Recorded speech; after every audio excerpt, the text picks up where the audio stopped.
Okay, so I don't know if you guys can hear that, but my Bosch Ecosense dishwasher is making a sound.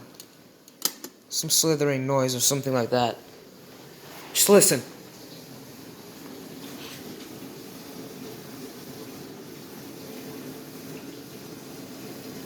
That's right. Listen. We'll have a listen for another 3 minutes. Listen.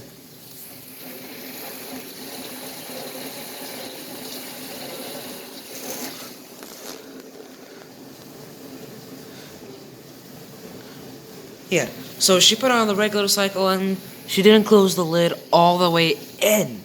It only closed on this side, but the other side isn't. That's why it's making a weird noise.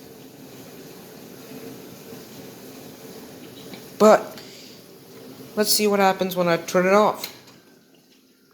The cycle stops, but when I turn it back on again,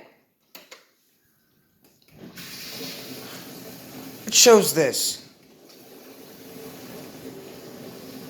So somebody please help me what I could do with this Bosch Ecosense dishwasher. Camera won't focus, let it focus. There. Someone please help me what I can do with this Bosch Ecosense dishwasher and how can I fix the issue. So, thank you very much for watching, and also please comment, rate, and subscribe.